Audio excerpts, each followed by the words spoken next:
નમસ્કાર વિદ્યાર્થી મિત્રો, સ્વાગત છે આપ સર્વેનો આપની મનપસંદ YouTube channel chemistry by Nimesh sir ઉપર અને આપણી આ સિરીઝ જીપીએલ 2024 એટલે કે ગુજકેટ પરીક્ષા 2024 માટેની બિલકુલ ફ્રી સિરીઝની અંદર વિદ્યાર્થી મિત્રો આજે તમારી ગુજકેટ 2024 ની પરીક્ષા છે અને ફિઝિક્સ માટેનો આજનો અંતિમ સેશન જેની અંદર વિદ્યાર્થી મિત્રો આપણે જોવાના છીએ ધોરણ 12 સાયન્સ ફિઝિક્સ વિષય જેની અંદર ચેપ્ટર નંબર 1 2 3 ના જોઈ લીધા, 4 5 6 ના જોઈ લીધા, 8 9 10 11 ચેપ્ટર ના એમસીક્યુ જોઈ લીધા, ફૂલ સિલેબસ ના પણ 5 થી 7 લેક્ચર આપણે લઈ લીધા અને હવે આજના લેક્ચરમાં આપણે જોવાના છીએ ચેપ્ટર નંબર 7 12 13 અને 14 ના મોસ્ટ આઈએમપી એવા એમસીક્યુ કે જે તમારી ગુજકેટ પરીક્ષાની અંદર પૂછાવાની પૂરેપૂરી શક્યતા છે। વિદ્યાર્થી મિત્રો વિડિયોને લાઈક કરી, ચેનલને સબસ્ક્રાઇબ કરી, બેલ આઇકોન બટન પર ઓલ નોટિફિકેશન ઓન કરી દો જેથી દરેકે દરેક લેક્ચરની નોટિફિકેશન તમારા સુધી પહોંચતી રહે।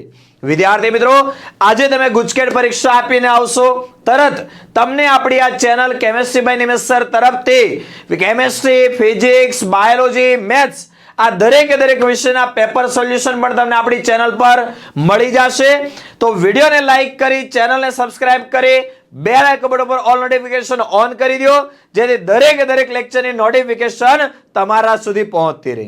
ચાલો વિદ્યાર્થી મિત્રો આપણે આજના સેશનની શરૂઆત કરીએ અને ગુજકેટ 2024 ની અંદર ધૂમ મચાવીએ। તો આવો વિદ્યાર્થી મિત્રો વધારે સમય ના લેતા આજના આપણા સેશનની શરૂઆત કરીએ છીએ ચેપ્ટર નંબર 7 12 13 અને 14। ચાલો તો પહેલો એમસીક્યુ કંઈક આપણને એવી રીતે આપ્યો છે કે એક એલસીઆર એસી શ્રેણી પરિપથમાં તમને એલ ની કિંમત એટલે ઇન્ડક્ટરની કિંમત 25, અવરોધની કિંમત 3, કેપેસિટરની કિંમત 62.5 આપેલી છે। તો આ પરિપથ માટે અનુનાદીય આવૃત્તિ જે છે એની ગણતરી કરવાની છે। હવે અનુનાદીય આવૃત્તિ એટલે f0 1/2π√LC થઈ જાય। ચાલો આની અંદર કિંમત મૂકો જોઈએ તો 1/2 ગુણ્યા 3.14 થઈ જાય અને અંડર રૂટની અંદર તમને ઇન્ડક્ટરની કિંમત આપી છે તો કે 25 ગુણ્યા 10⁻³ અને એને ગુણ્યા સી ની કિંમત તો સી ની કિંમત આપણને આપી છે 62.5 ગુણ્યા 10⁻6। વિદ્યાર્થી મિત્રો કેલ્ક્યુલેટરની મદદથી સિમ્પલ આ ગણતરી કરો જોઈએ શું આન્સર આવે છે ફટાફટ કમેન્ટ બોક્સની અંદર લખો જોઈએ। f0 એટલે કે આવૃત્તિ જે છે એની ગણતરી આપણે કરવાની છે, ફટાફટ લખો જોઈએ શું આ જવાબ આવે છે। ચાલો ગણતરી કરતા શું જવાબ આવે છે ફટાફટ લખો જોઈએ। તો ગણતરી કરતા આપણને 127.39 હર્ટ્ઝ, ખાસ તમે જોજો 127.39 હર્ટ્ઝ જેવો જવાબ આપણને મળે છે। જે કંઈ ઘાત હશે અને ઘાતને બેલેન્સ કરજો એટલે 127.39 હર્ટ્ઝ એ આપણી આવૃત્તિ થશે। એ જોતા આપેલ પ્રશ્નમાં સી આપણો સાચો જવાબ ગણાશે। ચાલો નેક્સ્ટ લે વિદ્યાર્થી મિત્રો એલસી શ્રેણી પરિપથ આપણને આપ્યો છે અને એમાં એવું કીધું છે કે એક્સી ની કિંમત એક્સએલ કરતા વધારે છે, બરાબર। તમારું એક્સી જે છે એ શું છે વધારે છે તો વોલ્ટેજ એ પ્રવાહ કરતા ખાલી જગ્યા હોય એટલે તમને કેપેસિટિવ સર્કિટની વાત કરી છે કે જેની અંદર કેપેસિટર જે છે એની કિંમત વધારે છે, બરાબર। હવે કેપેસિટરની કિંમત વધારે એટલે પ્યોર કેપેસિટર ધરાવતો પરિપથ થયો। તો કેપેસિટરની અંદર તમે જોજો વોલ્ટેજ પૂછ્યું છે, વોલ્ટેજ પ્રવાહ કરતા ખાલી જગ્યા હોય તો વોલ્ટેજ પ્રવાહ કરતા ખાલી જગ્યા હોય તો એની જગ્યાએ આપણે શું લખશું તો કે π/2 જેટલો પાછળ હોય। આપણે કંઈક આવી રીતે યાદ રાખ્યું હતું કે કેપેસિટર અને ઇન્ડક્ટર આપણે લઈએ એટલે કેપેસિટરમાં સી પહેલા આવે। બીજી વસ્તુ પ્રવાહ જે છે એ પ્રવાહને આપણે કરંટ તરીકે આપણે લઈએ તો કરંટ અને વોલ્ટેજ એમાં જે તમારું જે છે એ કરંટ પહેલા આવે। એટલે આપણે એવી રીતે યાદ રાખ્યું હતું કે જ્યારે પણ આપણે બોલશું ત્યારે કરંટ જે છે ને પહેલા બોલશું એટલે કેપેસિટરની અંદર કરંટ જે છે એ π/2 આગળ હોય કોના કરતા તો કે વોલ્ટેજ કરતા અને ઇન્ડક્ટર હોય તો એમાં જે તમારો કરંટ જે છે એ શું હોય તો કે π/2 પાછળ હોય, π/2 પાછળ હોય। પણ અહીંયા તમે પ્રશ્ન સમજજો વોલ્ટેજ પ્રવાહ કરતા કીધું છે તો આનું ઊંધું તમારે ફેરવી નાખવું પડે, બરાબર। એટલે વોલ્ટેજ જે છે એ π/2 જેટલો પાછળ થઈ જાય કેપેસિટર ધરાવતા પરિપથની અંદર। ચાલો આગળ વધીએ વિદ્યાર્થી મિત્રો, નવો પ્રશ્ન લઈએ। j⍵L એનું પારિમાણિક સૂત્ર j⍵L એટલે XL થઈ જાય એની જગ્યાએ આપણે j⍵L લખીએ છીએ। હવે j⍵L XL એટલે આ એક પ્રકારનો અવરોધ જ થયો અને અવરોધ જે છે એનો એકમ શું હોય તો કે ઓહમ હોય. બરાબર છે. હવે એનું પારિમાણિક સૂત્ર યા તો તમને ડાયરેક્ટ યાદ રહેવું જોઈએ, અને જો તમને યાદ નથી તો એ પારિમાણિક સૂત્ર જે છે એ તમારે બનાવવું પડે. તો ચલો, અવરોધનું પારિમાણિક સૂત્ર બનાવવું હોય તો ઓહમના નિયમ ઉપરથી બનાવીએ. V is equal two IR અને R ઇઝ ઇક્વલ ટુ શું થશે તો કે V/I થશે. હવે V એટલે વિદ્યુત સ્થિતિમાનનો તફાવત એટલે W/Q થશે અને એને ગુણ્યા આપણે I કરી નાખીએ. W એટલે કાર્ય એટલે એનું પારિમાણિક સૂત્ર જે છે એ તમારું થશે M1L2 અને T-2 થશે. બરાબર. અને એના છેદમાં અહીંયા આપણી પાસે વિદ્યુત ભાર છે, અહીંયા આપણી પાસે પ્રવાહ છે. વિદ્યુત ભાર હોય, હવે અહીંયા તમે જોજો બધું તમને જે સૂત્ર આપ્યું છે એ Q ના ફોર્મમાં આપ્યું છે. એટલે આ વિદ્યુત ભાર તરીકે Q એઝ ઇટ ઇઝ રાખવું, પણ પ્રવાહ જે છે એને આપણે ખોલી નાખીએ તો પ્રવાહ I ઇઝ ઇક્વલ ટુ તમારું શું થઈ જાય Q/T થઈ જાય. એટલે એક Q જે છે અહીંયા મૂકીને બાય T કરી દઈએ, એ T ને આપણે અંશમાં મોકલી દઈએ. બરાબર. હવે જો આનું આપણે સાદુરૂપ આપીએ તો સાદુરૂપ આપતા આપણું જે પારિમાણિક સૂત્ર જે છે એ M1L2. હવે અહીંયા જે છે આ T, આ તમને જે T દેખાય છે એની એક ઘાત જે છે એને અંશમાં લીધું એટલે એ પ્લસ જ રહેશે. અહીંયાથી એ કટ થશે એટલે T-1 અને આ Q અને આ Q ને અંશમાં લેશો એટલે Q⁻². એટલે M1L2 T-1 અને Q-2 આવતું હોય એવો તમારો જવાબ. તો M1L2 T-1 અને Q-2 એવું આપણને ક્યાં દેખાય છે જોવો જોઈએ. સાચો ઓપ્શન આપણને ક્યાં દેખાય છે? M1 આવતું હોય, L2 આવતું હોય, T-1 અને Q-2 એવો જવાબ આપણને ઓપ્શન A માં દેખાય છે. એટલે એ જે છે એ આપણો સાચો જવાબ ગણાશે. ચાલો નેક્સ્ટ આગળ વધીએ. AC પ્રવાહ માટે કંઈક આપણે સમીકરણ આપ્યું છે I is equal two 50 cos 100t + 45 જેવું કોઈ સમીકરણ તમને આપ્યું છે. તમને એવું કીધું છે કે RMS મૂલ્ય ગોતવાનું છે. ચલો RMS એટલે IRMS નું સૂત્ર શું થાય? IRMS ઇઝ ઇક્વલ ટુ થઈ જાય ભાઈ Im/√2 થાય. ચાલો Im ની કિંમત તમને કેટલી આપી છે? 50 આપી છે. 50/√2 એટલે 50/√2. IRMS ઇઝ ઇક્વલ ટુ શું થશે તો કે Im/√2. Im ની કિંમત આપણને કેટલી આપી છે? 50 એટલે 50/√2 આવતો હોય એવો આપણો જવાબ થશે. ચોથા નંબરનો જે પ્રશ્ન જે છે એમાં એક બીજી વસ્તુ, અહીંયા તમને જે કિંમત આપી છે એમાં IRMS is equal two Im/√2. આ તમારી મહત્તમ કિંમત છે. એ તમને કેટલી આપી છે? 50 આપી છે. બરાબર. અને /√2 એટલે એક કામ કરી દઈએ, 50 જે છે એને આપણે 25 × 2 લખી દઈએ અને એને ભાગ્યા √2 કરી દઈએ. ઇઝ ઇક્વલ ટુ આ 25 અહીંયા √2 × √2 કરી દઈએ, એને ભાગ્યા √2 કરી દઈએ. √2 કેન્સલ થઈ જાય એટલે 25√2 એવો આપણો જવાબ થાય. તો 25√2 એટલે આપણો જે જવાબ જે છે એ કયો ગણાશે? D જે છે એ આપણો સાચો જવાબ ગણાશે. ચોથા નંબરના પ્રશ્નમાં D આપણો સાચો જવાબ ગણાશે. ચાલો નેક્સ્ટ આગળ વધીએ. વ્યવહારમાં વપરાતા સ્ટેપ અપ ટ્રાન્સફોર્મરમાં આઉટપુટ પાવર ખાલી જગ્યા હોય. હવે તમે ખાસ જોજો, અહીંયા પાવરની વાત કરી છે અને જનરલી જે આપણે વાપરીએ છીએ એવું સ્ટેપ અપ ટ્રાન્સફોર્મરની વાત થાય છે. તો જે કાંઈ એનો ઇનપુટ પાવર હોય એના કરતાં આઉટપુટ પાવર જે છે એ ઓછો જ હોય, કારણ કે થોડું ઘણું લોસ થવાને કારણે તમારો આઉટપુટ પાવર જે છે એ શું હોય તો કે ઇનપુટ કરતાં ઓછો જ હોય. એટલે 5મા નંબરનો જે પ્રશ્ન જે છે એમાં C વિદ્યાર્થી મિત્રો તમારો સાચો જવાબ આવશે. ચાલો નેક્સ્ટ. એક પૂર્ણ ચક્ર પર AC વોલ્ટેજનું સરેરાશ મૂલ્ય જે છે એ કેટલું હોય? એક પૂર્ણ ચક્ર ઉપર AC વોલ્ટેજનું સરેરાશ મૂલ્ય તમને ગોતવાનું કીધું છે. હવે AC જે છે એ સમય સાથે બદલાતી ભૌતિક રાશિ જે છે. AC પ્રવાહની અંદર આપણે જે ભણીએ છીએ કે ભાઈ કોઈ 1 સેકન્ડે સાયકલ પોઝિટિવ નેગેટિવ એમ થાય છે, અને એમાં પણ આપણે સરેરાશ લેવાની વાત છે. તો જ્યારે સરેરાશ લઈએ છીએ ત્યારે એનું મૂલ્ય શું થાય છે તો કે 0 થાય છે. એ જોતા 6થા નંબરના પ્રશ્નમાં C જે છે એ તમારો સાચો જવાબ આવશે. ચાલો નેક્સ્ટ આપણે લઈએ. દળને સમતુલ્ય ભૌતિક રાશિ વિદ્યુત શાસ્ત્રમાં કોણ છે? તો વિદ્યુત સ્થિતિમાન છે, વિદ્યુત ભાર છે, વિદ્યુત પ્રવાહ છે કે આત્મપ્રેરકત્વ છે? આપણે ઉર્જા માટેનું સૂત્ર 1/2 mv² ભણીએ છીએ અને 1/2 li² પણ ભણીએ છીએ. એટલે દળ જે છે એ આત્મપ્રેરકત્વને સમતુલ્ય થયું. એટલે આપેલ પ્રશ્નની અંદર આપણો ડી જે છે એ વિદ્યાર્થી મિત્રો સાચો જવાબ થશે.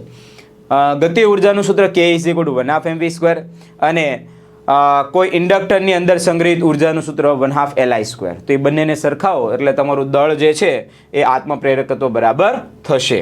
ચાલો નેક્સ્ટ, તત્કાલીન પ્રવાહને ખાલી જગ્યા કોઈ સમીકરણ આપ્યું છે, એમ્પિયર વડે રજૂ કરી શકાય, તો તમને RMS કિંમત જે છે એની ગણતરી કરવાની કીધી છે.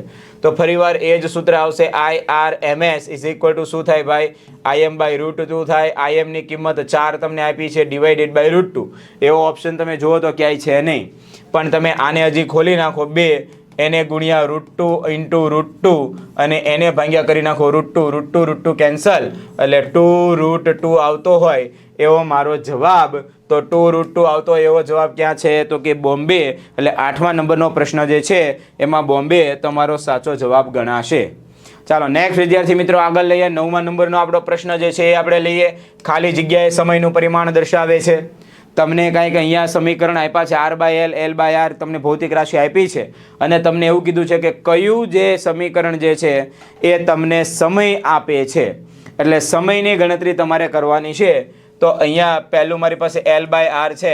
L જે છે એનો એકમ ઓહમ × સેકન્ડ થાય અને ડિવાઈડ બાય મારી પાસે આ ઇન્ડક્ટરની કિંમત મૂકી છે અને ડિવાઈડ બાય મારી પાસે અવરોધ છે એટલે અવરોધ માટે ઓહમ થાય.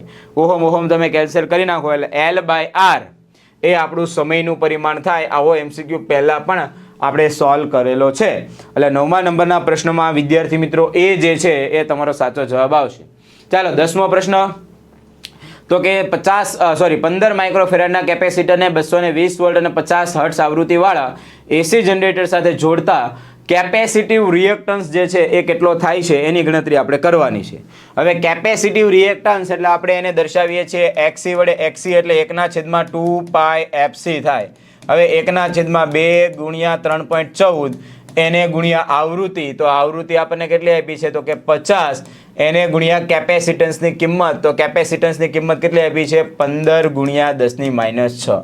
ચાલો આ સિમ્પલ ગણતરી જે છે એ વિદ્યાર્થી મિત્રો તમારે કેલ્સીની મદદથી કરવાની છે અને ફટાફટ લખો જોઈએ શું જવાબ આવે છે. ગણતરી કરતા શું જવાબ આવે છે, 212 પોઈન્ટ સમથિંગ.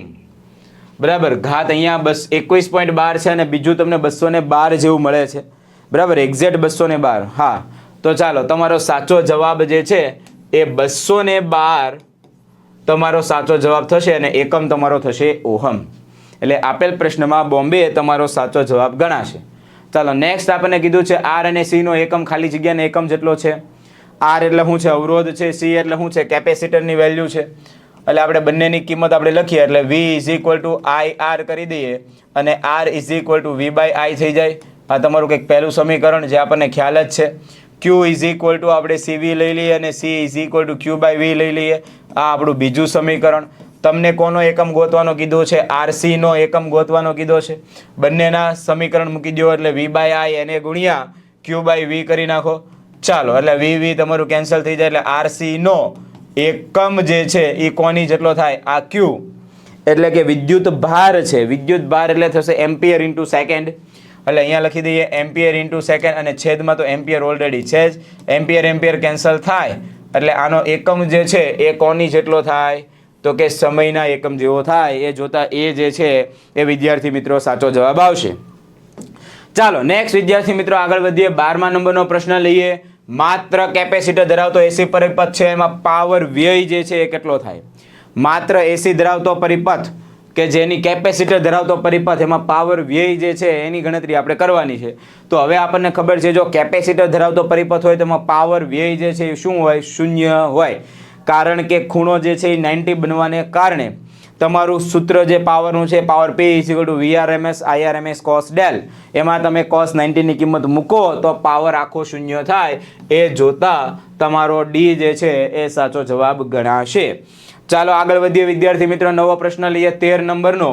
તો કે ભારતમાં AC સ્ત્રોતની આવૃત્તિ કેટલી હોય છે. એકદમ જનરલ પ્રશ્ન છે. તો કે AC સ્ત્રોતની આવૃત્તિ કેટલી હોય, તો મોસ્ટલી આપણે ઇન્ડિયામાં જે AC સ્ત્રોતની આવૃત્તિ છે 50 થી 55 હર્ટ્ઝ જેટલી છે. એટલે એની નજીકનો હોય એવો આન્સર આપણે ટીક કરી દેવાનો. જનરલી 50 થી 55 હર્ટ્ઝ જેટલી હોય છે, એટલે સાચો જવાબ આપેલ પ્રશ્નમાં જે છે એ બોમ્બે ગણાશે. ચાલો નેક્સ્ટ આગળ વધીએ. LCR શ્રેણી પરિપથમાં ઇમ્પિડન્સ ન્યૂનતમ ક્યારે બને? જો તમે ઇમ્પિડન્સ જે છે એ ન્યૂનતમ ક્યારે બને એ તમને વાત કરી છે, તો જ્યારે XL બરાબર XC થઈ જાય, આ બંને એક જ સરખા થઈ જાય, ત્યારે તમારો ઇમ્પિડન્સ જે છે એ કોની જેટલો થઈ જાય? તો કે માત્ર અવરોધ જેટલો થઈ જાય. તો જ્યારે આ કન્ડિશન થાય ત્યારે આ વસ્તુ બને, અને આ જે કન્ડિશન બને છે એને આપણે શું કહીએ છીએ? તો કે અનુનાદ કહીએ છીએ. ઇન શોર્ટ, જ્યારે અનુનાદ થાય ત્યારે તમારો ઇમ્પિડન્સ જે છે એ શું થાય? ન્યૂનતમ થાય. એટલે 14મા નંબરનો પ્રશ્ન જે છે એમાં વિદ્યાર્થી મિત્રો ડી જે છે એ તમારો સાચો જવાબ આવશે. નેક્સ્ટ, LCR પરિપથમાં અનુનાદની સ્થિતિમાં પાવર ફેક્ટર નું મૂલ્ય ખાલી જગ્યા હોય છે. હવે LCR પરિપથ તમને કીધો છે, જુઓ તમે ખાસ અહીંયા ધ્યાન આપજો. LCR પરિપથ તમને કીધો છે અને એમાં પાવર ફેક્ટરનું મૂલ્ય જે છે એ કેટલું હોવું જોઈએ? જ્યારે ત્રણેય વસ્તુ આપણી પાસે હાજર હોય છે ત્યારે પાવર ફેક્ટર જે છે એ કેટલું હોય? તો કે 1 હોય. કારણ કે ત્રણેય વસ્તુ તમે L, C અને R ત્રણેયને સર્કિટમાં જોડો છો તો પાવર ફેક્ટર કેટલું ગણાશે? તો કે 1 ગણાશે. ચાલો નેક્સ્ટ આગળ વધીએ. 16 નંબરનો પ્રશ્ન, તો કે AC પરિપથનો અવરોધ. ખાસ જોજો, અવરોધ તમને 12 ઓહમ આપ્યો છે, ઇમ્પિડન્સ જે છે એ 15 ઓહમ આપ્યો છે, તો પાવર ફેક્ટર જે છે એની ગણતરી આપણે કરવાની છે. તો પાવર ફેક્ટર જે છે એનું સૂત્ર શું થાય? તો પાવર ફેક્ટર એટલે cos phi લઈ લઈએ. cos phi = R/Z થાય. ચલો, R એટલે અવરોધ જેની કિંમત 12 છે, અને Z એટલે કે ઇમ્પિડન્સ જેની કિંમત 15 છે. બરાબર, અહીંયા કઈ છેદ ઉડતા હોય મને લાગે છે, તો કે 4 તેરી 12 અને 5 તેરી 15 થાય, તો 4/5 આવતું હોય એવો તમારો જવાબ. અથવા તો અહીંયા 40 હોય અથવા તો 4/5 છે, એટલે કે 0.8 જે છે એ તમારો સાચો જવાબ ગણાય. એટલે કે C જે છે એ તમારો સાચો જવાબ આવશે. ચાલો નેક્સ્ટ આગળ વધીએ. ટ્રાન્સફોર્મરનો સિદ્ધાંત વિદ્યાર્થી મિત્રો આપણને પૂછ્યો છે કે ટ્રાન્સફોર્મર જે છે કયા સિદ્ધાંત ઉપર કાર્ય કરે? તો ટ્રાન્સફોર્મર વાળી થિયરીમાં પહેલા જ પેરેગ્રાફમાં એવું લખેલું છે કે ટ્રાન્સફોર્મર જે છે એ વિદ્યુત ચુંબકીય પ્રેરણના સિદ્ધાંત ઉપર કાર્ય કરે છે. એટલે આપેલ પ્રશ્નમાં C જે છે એ તમારો સાચો જવાબ ગણાશે. ચાલો ક્લિયર, આગળ વધીએ. 18 નંબરનો આપણો પ્રશ્ન, હાઇડ્રોજન પરમાણુમાં ઇલેક્ટ્રોનની ગતિ ઉર્જા જો E²/8πε0r હોય તો તેની સ્થિતિ ઉર્જા જે છે એ કેટલી થાય એની ગણતરી આપણે કરવાની છે. હવે અહીંયા આપણને આપ્યું છે ગતિ ઉર્જા અને ગોતવાની કીધી છે સ્થિતિ ઉર્જા. તો સ્થિતિ ઉર્જા U = -2 * ગતિ ઉર્જા થાય. ચલો, -2 * ગતિ ઉર્જાની કિંમત E²/8πε0r આપેલું છે. આ બગડો અહીંયાથી કેન્સલ થઈ જાય, તો U = -E²/4πε0r થાય. એટલે આવો ઓપ્શન તમને દેખાતો હોય એ તમારો સાચો જવાબ થાય. એટલે કે આપેલ પ્રશ્ન જે છે એની અંદર બોમ્બે તમારો સાચો જવાબ ગણાશે. ચાલો ક્લિયર, આગળ વધીએ. નવો પ્રશ્ન આપણે લઈએ. નવા પ્રશ્નની અંદર તો કે 5 MeV ઉર્જા ધરાવતો કોઈ એક આલ્ફા કણ જે છે એ હેડ ઓન સંઘાત અનુભવે છે કે જેમાં પરમાણુ ક્રમાંક 50 છે, તો ન્યુક્લિયસથી તેનું ડિસ્ટન્સ ઓફ ક્લોઝેસ્ટ એપ્રોચ કેટલું? હવે થાય છે એવું કે એ આલ્ફા કણ જે છે અમુક ઉર્જા સાથે આવે છે અને કેટલું લઘુત્તમ અંતર સુધી જાય. એટલે આપણે એક કામ કરીએ, ગતિ ઉર્જા અને સ્થિતિ ઉર્જા જે છે એને સરખાવી દઈએ કે મેક્સિમમ ગતિ ઉર્જા લાસ્ટમાં સ્થિતિ ઉર્જામાં કન્વર્ટ થવાની છે. ગતિ ઉર્જા આપણને આપી દીધી છે, એ એમનેમ રાખીશું. બરાબર, અને સ્થિતિ ઉર્જાની કિંમત લખીએ તો K, Q1, Q2 અને /R થઈ જાય. એ R એ આપણું ડિસ્ટન્સ ઓફ ક્લોઝેસ્ટ એપ્રોચ છે, એટલે હું R0 નામ આપી દઉં. એને સૂત્રનો કરતા બનાવી દઉં, એટલે R0 = K, Q1, Q2 અને /K કરી દઉં. R0 આની કિંમત 9 × 10⁹ એને ગુણ્યા તમને આલ્ફા કણ આપ્યો છે. કયો કણ આપ્યો છે? આલ્ફા કણ. તો આલ્ફા કણ તમને જો આપ્યો હોય તો આલ્ફા કણ માટે તમારો વિદ્યુત ભાર જે છે એ કેટલો થાય? 2E થાય. જે પદાર્થ તમારી પાસે છે એનો પરમાણુ ક્રમાંક 50 છે, એટલે એને ગુણ્યા આપણે લખવું પડશે 50 × E, અને એને ભાગ્યા આપણે K લખી દઈએ તો K ની કિંમત તમને 5 MeV આપી છે, એટલે 5 × 10⁶ એને ગુણ્યા 1.6 × 10⁻19.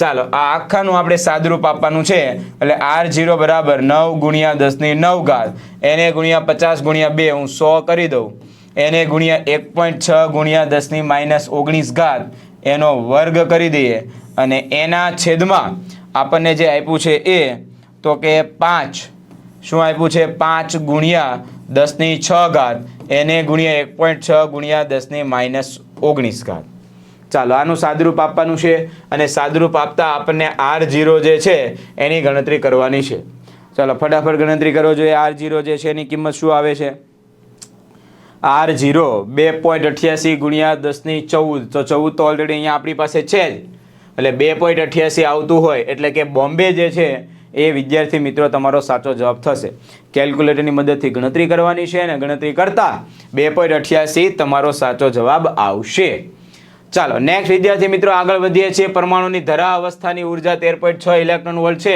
તો આ અવસ્થામાં ઇલેક્ટ્રોનની ગતિ ઉર્જા કેટલી થાય એની ગણતરી આપણે કરવાની છે ધરાની ઉર્જા આપી દીધી છે અને તમને ગતિ ઉર્જા કેટલી થાય એની ગણતરી કરવાની કીધી છે હવે ધરાની ઉર્જા જે કાંઈ હોય આપણી પાસે બરાબર ગતિ ઉર્જા જો આપણને ગોતવાની કીધી હોય તો ગતિ ઉર્જાનું સૂત્ર K તો કે -E થાય માઇનસ ઓલરેડી તમારી પાસે રહેશે અને આની પાસે -13.6 EV તો છે જ માઇનસ માઇનસ પ્લસ થઈ જાય એટલે આ +13.6 EV એવી ગતિ ઉર્જા આપણને મળશે એટલે +13.6 આવતું હોય એવો આપણો જવાબ એટલે કે 20 નંબરના પ્રશ્નમાં C જે છે એ વિદ્યાર્થી મિત્રો સાચો જવાબ થશે ચાલો નેક્સ્ટ 21 નંબરનો આપણો પ્રશ્ન લઈએ કે હાઇડ્રોજન પરમાણુમાં ઇલેક્ટ્રોન 5મી કક્ષામાંથી 3જી કક્ષામાં સંક્રાંતિ કરે તો હાઇડ્રોજનનો કોણીય વેગમાનમાં થતો ફેરફાર જે છે એની ગણતરી આપણે કરવાની છે ચાલો શું કરવાનું છે 5મામાંથી 3જાની અંદર આપણે જવાનું છે તો કોણીય વેગમાનમાં કેટલો ફેરફાર થાય એની આપણે ગણતરી કરવાની છે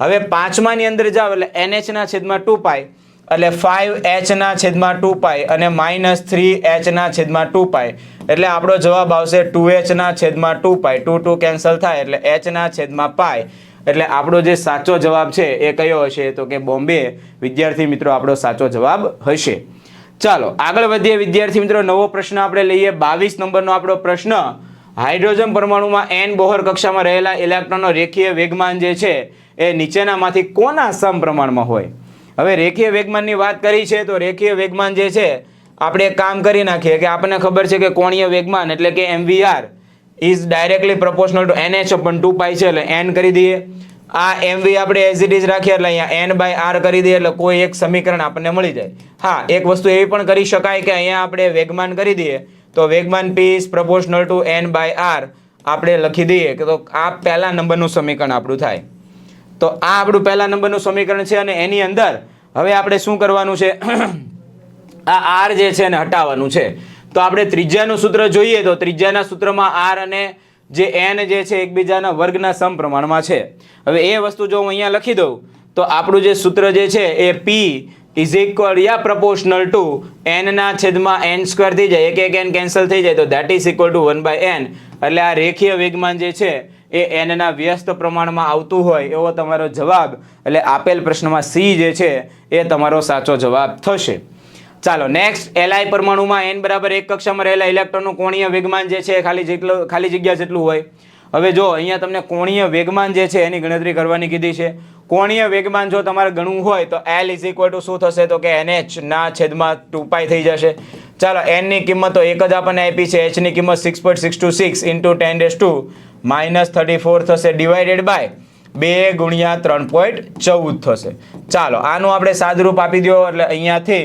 આપણને શું મળી જશે L જે છે એ વિદ્યાર્થી મિત્રો મળી જશે ચાલો ફટાફટ આનો આન્સર લખો જોઈએ 1.01 * 10⁻34 ચાલો 1.01 * 10⁻34 એટલે કે આપણો સાચો જવાબ જે છે એ કયો થશે C આપણો સાચો જવાબ થશે ગણતરી કરવાની છે અને C આપણો સાચો જવાબ થશે ચાલો નેક્સ્ટ વિદ્યાર્થી મિત્રો આગળ વધીએ 24 નંબરનો આપણો પ્રશ્ન છે તો કે હાઇડ્રોજન પરમાણુમાં ઇલેક્ટ્રોનની ધરા અવસ્થામાં કુલ ઉર્જા જે છે એ કેટલી આપી છે 13.6 આપી છે તો પ્રથમ ઉત્તેજિત અવસ્થામાં ગતિ ઉર્જા જે છે એ ખાલી જગ્યા થાય હવે હમણાં જ આપણે જોયું કે ગતિ ઉર્જા k ઇઝ ઇક્વલ ટુ શું થાય -e થાય બરાબર એટલે કે માઇનસ અને e ના સૂત્રની અંદર -13.6 n² થાય હવે એમાં અહીંયા માઇનસ આપણે એઝ ઇટ ઇઝ રાખીએ, અહીંયા માઇનસ માઇનસ પ્લસ કરી દે તોય કોઈ વાંધો નથી.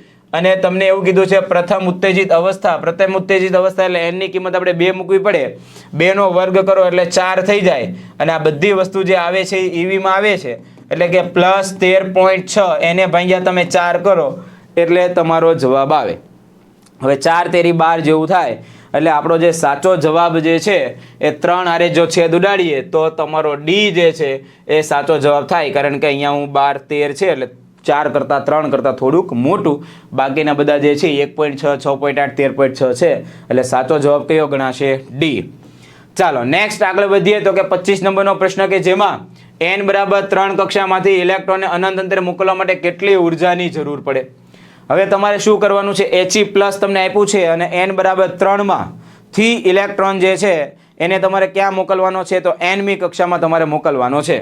તો કેટલી ઉર્જાની જરૂર પડે? તો આપણે ઉર્જા માટે z²/n² ઇન્ટુ 13.6 EV એવું આપણી પાસે સૂત્ર છે.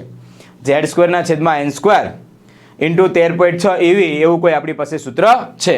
ચાલો z એટલે He છે તો He માટે z જે છે 2 નો વર્ગ એટલે આપણે 2 નો વર્ગ જ લખીશું અને એને ભાગ્યા n ની 3 કિંમત એનો આપણે વર્ગ કરી દઈએ અને એને ગુણ્યા તો કે 13.6 એને ગુણ્યા અહીંયા આપણે કરી દઈશું 13.6 ઇલેક્ટ્રોન વોલ્ટ એને ગુણ્યા 13.6 ઇલેક્ટ્રોન વોલ્ટ. ચાલો આનું સિમ્પલ આપણે સાદુરૂપ આપવાનું 4/9 એને ગુણ્યા 13.6 EV. ચાલો આ ગણતરી કરો જોઈએ શું જવાબ આવે છે?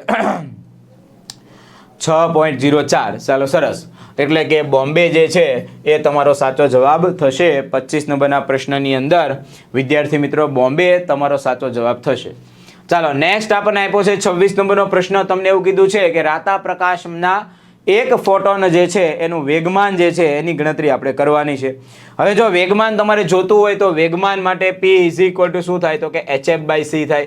h ની કિંમત 6.626 ઇન્ટુ 10⁻34 થાય અને f જે છે એ તમને આપી દીધી છે 200 ગુણ્યા 10⁻12 એને ભાગ્યા આપણે c કરી દઈએ તો c ની કિંમત 3 ગુણ્યા 10⁸. આનું તમારે સિમ્પલ સાદુરૂપ આપવાનું છે અને સિમ્પલ સાદુરૂપ આપતા મને તો યાદ જ છે કે આનો જવાબ જે છે એ c છે, પણ તમારે ગણતરી કરીને લખવાનું છે અને ગણતરી કરતા વિદ્યાર્થી મિત્રો c જે છે એ તમારો સાચો જવાબ ગણાશે. ચાલો નેક્સ્ટ વિદ્યાર્થી મિત્રો આપણે લઈએ 27 નંબરનો પ્રશ્ન. હાઇડ્રોજનની દ્વિતીય ઉત્તેજિત અવસ્થામાં રહેલા ઇલેક્ટ્રોનને આયનીકરણ સ્થિતિમાન માટે આયનીકરણ સ્થિતિમાન કેટલું હશે? હવે દ્વિતીય અવસ્થામાં રહેલા એવી એને વાત કરી છે. હવે દ્વિતીય અવસ્થામાં રહેલા હોય એટલે n ની કિંમત ઓબ્વિયસલી કેટલી આવશે? 3 આવે. હવે 3 આવે એટલે આપણી પાસે ઉર્જાનું જે સૂત્ર છે E = -13.6/n² એવું છે. એટલે આ -13.6 અને n ની કિંમત આપણે 3 મૂકી દઈએ, 3 નો વર્ગ કરી દઈએ એટલે -13.6/9 EV જેટલું થાય. હવે આનો જ્યારે તમે ભાગાકાર કરશો ને એટલે 1.51 જેવું આવે છે. હવે એ 1.51 તમને આવે છે એ એકચ્યુઅલમાં -1.51 EV જેટલું આવે છે. પણ અહીંયા તમે ધ્યાન આપજો, તમને આયનીકરણ સ્થિતિમાન કીધું છે, આટલી ને આટલી ઉર્જા તમારે આપવી પડે એટલે તમારો જે જવાબ જે છે એ 1.51 સ્થિતિમાનની કિંમત કીધી છે. ખરેખર ઉર્જા 1.51 EV, પણ સ્થિતિમાન જો તમારે જોતું હોય તો 1.51 વોલ્ટ એટલે કે ડી તમારો સાચો જવાબ થશે. ચાલો નેક્સ્ટ.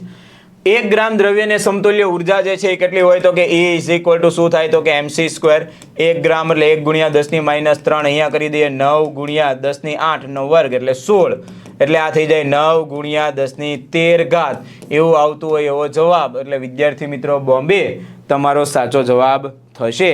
1 ગ્રામ દ્રવ્યને સમતુલ્ય ઉર્જા. ચાલો નેક્સ્ટ જે છે 92U235 ના ન્યુક્લિયસમાં પ્રોટોન કરતાં ન્યુટ્રોન કેટલા વધારે હોય? એકદમ સિમ્પલ પ્રશ્ન વિદ્યાર્થી મિત્રો આપને પૂછ્યો છે કે કેટલા ન્યુટ્રોન વધારે હોય. તો સિમ્પલ છે, પહેલા આપણે 235 માંથી 92 આપણે બાદ કરી દઈએ તો 235 માંથી 92 બાદ કરશો એટલે 143 જેવું આવશે. આ શું થઈ ગઈ? તમારી ન્યુટ્રોનની સંખ્યા થઈ. શું થઈ ગયું? ન્યુટ્રોનની સંખ્યા. હવે કેટલા વધારે છે એવું કીધું છે તો કેટલા વધારે ન્યુટ્રોન છે તો એમાં આપણે શું કરવું પડે? હજી 143 માંથી તમારા ઓરિજિનલમાં કેટલા હતા પ્રોટોન? તો કે 92 પ્રોટોન હતા, એને તમે બાદ કરી નાખો એટલે 143 માંથી 92 બાદ કરશો એટલે આઈ થિંક 51 તમારા ન્યુટ્રોન વધારે આવશે. એટલે 29 નંબરનો પ્રશ્ન જે છે એમાં વિદ્યાર્થી મિત્રો એ જે છે એ તમારો સાચો જવાબ ગણાશે. ચાલો નેક્સ્ટ આગળ વધીએ. નવો પ્રશ્ન આપણે લઈએ. ખાલી જગ્યા સમઘટકની એક જોડ ધરાવે છે. સમઘટક કે જેના રાસાયણિક ગુણધર્મો સરખા હોય, આઇસોમરની વાત થાય છે, એવી બે જોડ હોય પણ એના ગુણધર્મો થોડાક અલગ હોય, તો એવી જોડ આપણે ટેક્સ્ટ બુક પ્રમાણે જોવા જઈએ તો બ્રોમિનની આવી એક જોડ મળે છે. એ જોતા આપેલ પ્રશ્ન જે છે એમાં વિદ્યાર્થી મિત્રો બોમ્બે જે છે એ તમારો સાચો જવાબ ગણાશે.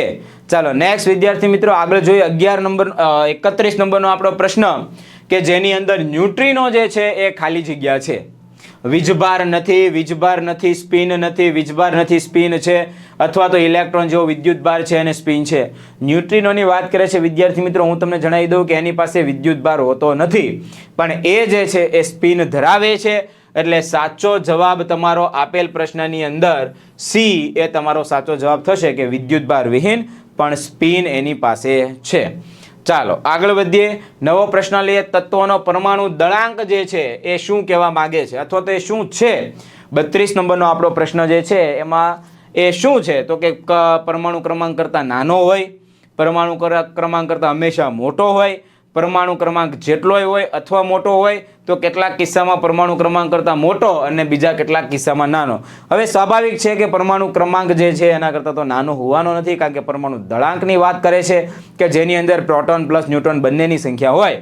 એટલે એક શક્ય છે કે પરમાણુ ક્રમાંક જેટલો હોય અને અથવા તો એના કરતાં મોટો હોય. તો એ જોતા આપેલ પ્રશ્ન જે છે એમાં સી જે છે એ વિદ્યાર્થી મિત્રો સાચો જવાબ આવશે. ચાલો નેક્સ્ટ આગળ વધીએ છીએ. નવો પ્રશ્ન આપણે લઈએ. 33 નંબરનો પ્રશ્ન.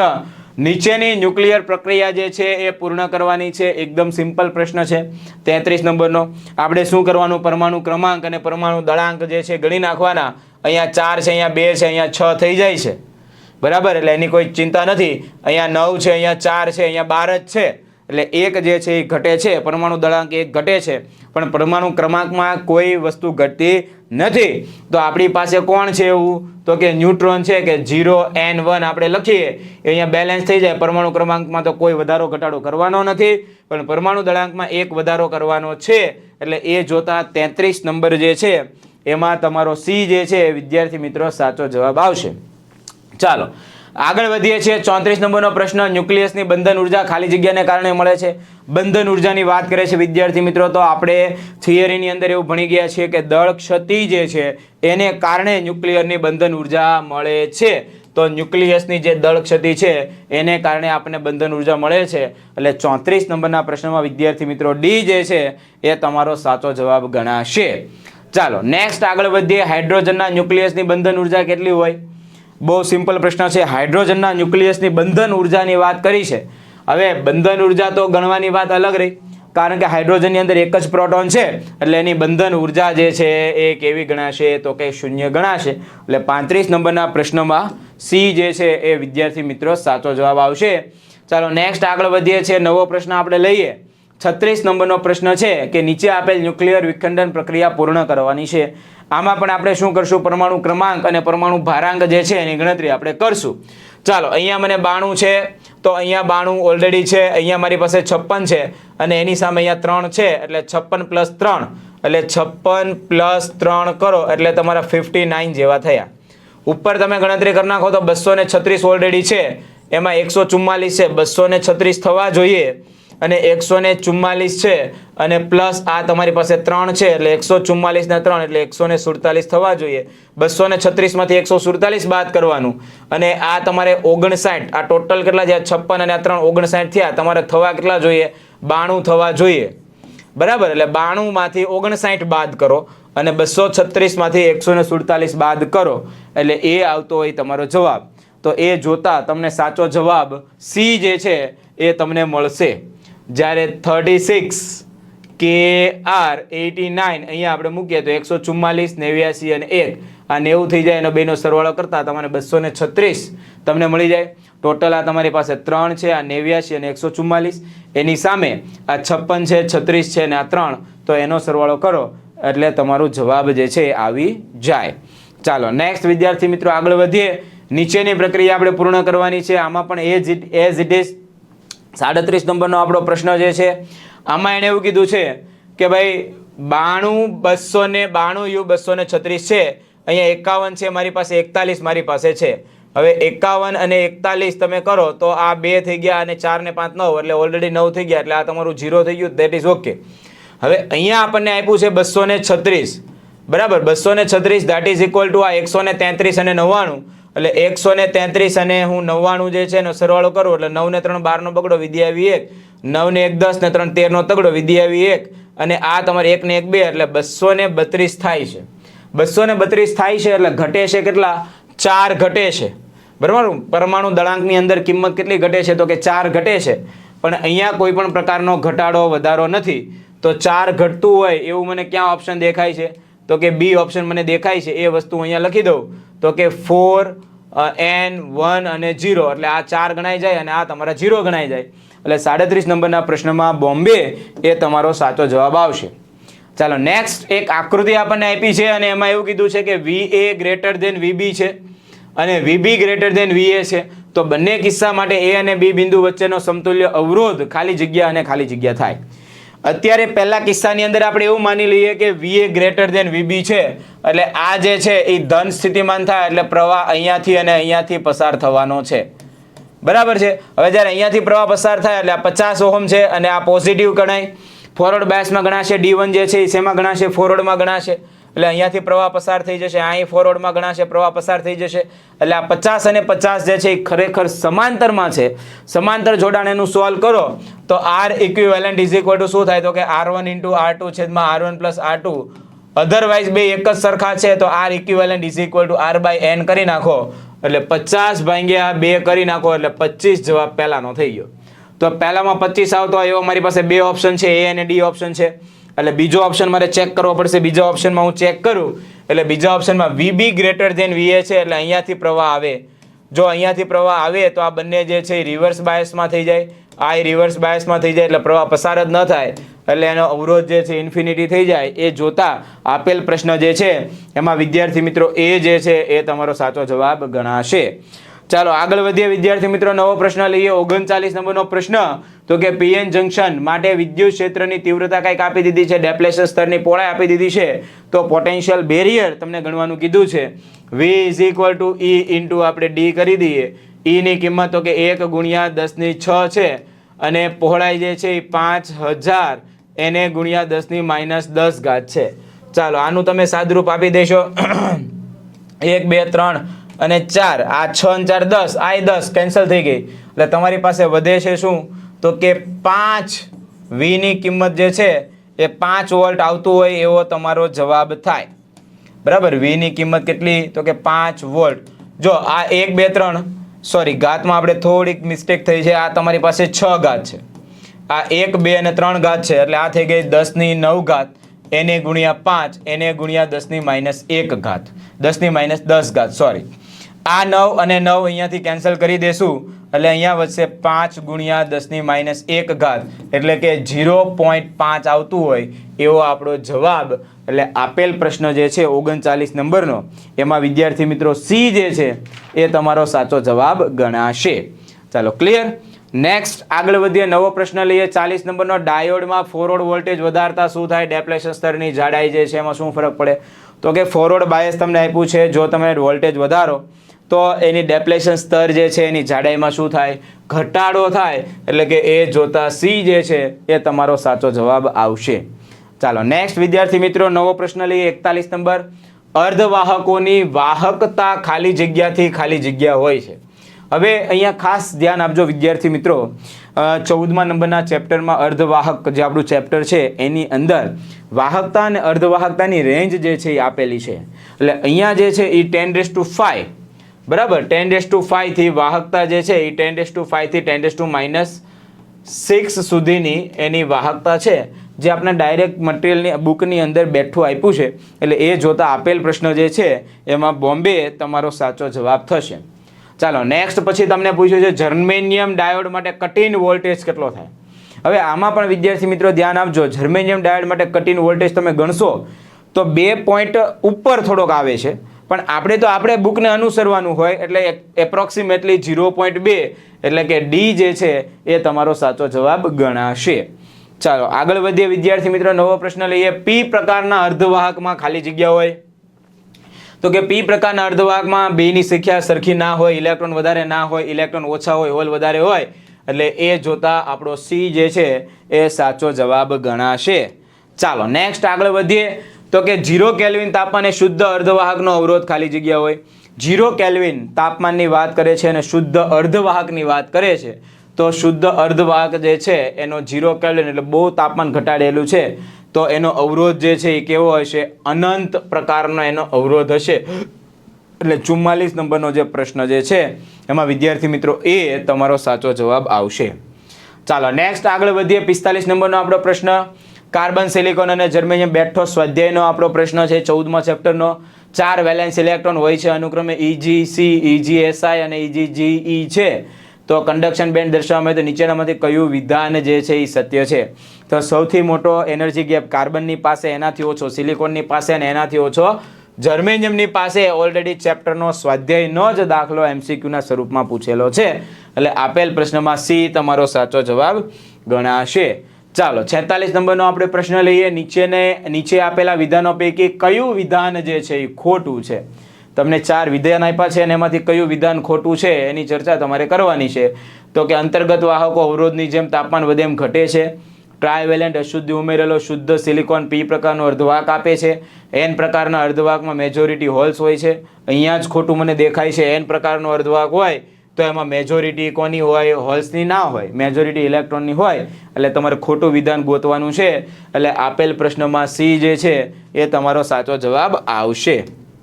ચાલો નેક્સ્ટ વિદ્યાર્થી મિત્રો આગળ વધીએ છીએ 47 નંબરમાં. તો કે જ્યારે અર્ધવાહકને ગરમ કરવામાં આવે ત્યારે શું થાય? અર્ધવાહકને ગરમ કરવામાં આવે તો શું થાય એવું કીધું છે. તો અર્ધવાહકને જો તમે ગરમ કરો તો હોલની સંખ્યા, પહેલાં સંખ્યા ઘનતા વધે છે, હોલની સંખ્યા ઘનતા ઘટે છે, વધે છે ઇલેક્ટ્રોન અને ઇલેક્ટ્રોનની સંખ્યા ઘનતા ઘટે છે. ઇલેક્ટ્રોન અને હોલની સંખ્યા ઘનતા સમાન રહે છે. તો કે ઇલેક્ટ્રોન અને હોલની સંખ્યા સમાન રીતે વધે છે. તો અર્ધવાહકને ગરમ કરીએ એટલે બોન્ડ તૂટે છે અને બોન્ડ તૂટતા જેટલા ઇલેક્ટ્રોન ફ્રી થાય એટલા સામે હોલ હોય છે. એટલે ઇલેક્ટ્રોન અને હોલની સંખ્યા જે છે એ સમાન રીતે જ વધે. હા, એ તો તમે ડોપેન્ટ ઇમ્પ્યુરિટી એડ કરેલી હોય એટલે ઇમ્પ્યુરિટીને કારણે તમને ઇલેક્ટ્રોન અને હોલની સંખ્યા જે છે એમાં વધઘટ જોવા મળે છે. એટલે આપેલ પ્રશ્ન જે છે એમાં તમારો ડી જે છે એ સાચો જવાબ ગણાશે. ચાલો આગળ વધીએ વિદ્યાર્થી મિત્રો. 48 નંબરનો પ્રશ્ન, તો કે આકૃતિમાં દર્શાવેલ એનર્જી બેન્ડ ડાયાગ્રામ કયા પ્રકારનો અર્ધવાહક માટેનો છે? તો કયા પ્રકારનો અર્ધવાહક છે? તો અહીંયા આપણે જોઈ શકીએ છીએ કે જે તમારો એક્સ્ટ્રા જે બેન્ડ થયેલો છે ઇમ્પ્યુરિટીને કારણે, અશુદ્ધિને કારણે, એ વેલેન્સ બેન્ડની ઉપર થયેલો છે. આપણે એવું યાદ રાખ્યું હતું કે વેલેન્સ બેન્ડની ઉપર થયેલો છે એટલે આ પી પ્રકારનો અર્ધવાહક ગણાય. એટલે એન પ્રકારના અર્ધવાહકમાં કન્ડક્શન બેન્ડની નીચે આવતો હતો, પણ આ પી પ્રકારનો અર્ધવાહક છે એટલે વેલેન્સ બેન્ડની ઉપર. 48 નંબરનો પ્રશ્ન જે છે એમાં વિદ્યાર્થી મિત્રો બી જે છે એ આપણો સાચો જવાબ ગણાશે. ચાલો નેક્સ્ટ આગળ વધીએ. 49 નંબરનો આપણો પ્રશ્ન લઈએ. તો કે નીચે દર્શાવેલ પરિપથમાં વહેતા પ્રવાહનું મૂલ્ય જે છે એની ગણતરી આપણે કરવાની છે. હવે આ બંને છેડા વચ્ચેનો વોલ્ટેજનો તફાવત તમે લઈ લો. V IR અને I V/R તમે કરી નાખો. હવે V જે છે એ બંને વચ્ચેનો તફાવત એટલે 3 વોલ્ટ થઈ ગયો અને અવરોધ કેટલો આપ્યો છે? તો કે 300 આપ્યો છે. આ કટ થઈ જાય એટલે 1/100 એટલે કે 10⁻² એમ્પિયર. એટલે કે 49 નંબરનો જે પ્રશ્ન જે છે એમાં -2, 10⁻² જે છે એ તમારો સાચો જવાબ ગણાશે. ચાલો નેક્સ્ટ આપણને કીધું છે 50 નંબરનો આપણો પ્રશ્ન. 50 નંબરના પ્રશ્નમાં શું છે? તો કે નીચેનામાંથી કયો ડાયોડ જે છે એ ફોરવર્ડ બાયસમાં છે? તો ફોરવર્ડ બાયસની વાત આપણને કરી છે. તો ફોરવર્ડ બાયસમાં P to P કનેક્શન હોવું જોઈએ, ઊંચા અને ઊંચું કનેક્શન હોવું જોઈએ. તો અહીંયા જો -4 છે એની સામે -3 છે, -2 હોય +2 છે, અહીંયા +3 +5 છે અને 0 છે અને -2 છે. એટલે આપેલ પ્રશ્ન જે છે એની અંદર સાચો જવાબ તમારો ડી ગણાશે. કારણ કે ઊંચા સ્થિતિમાન, આ 0 એટલે ઊંચું સ્થિતિમાન ગણાય અને -2 એટલે નીચું સ્થિતિમાન ગણાય, એટલે 0 થી -2 એટલે કે સાચો જવાબ જે છે એ વિદ્યાર્થી મિત્રો ડી જે છે એ તમારો ગણાશે.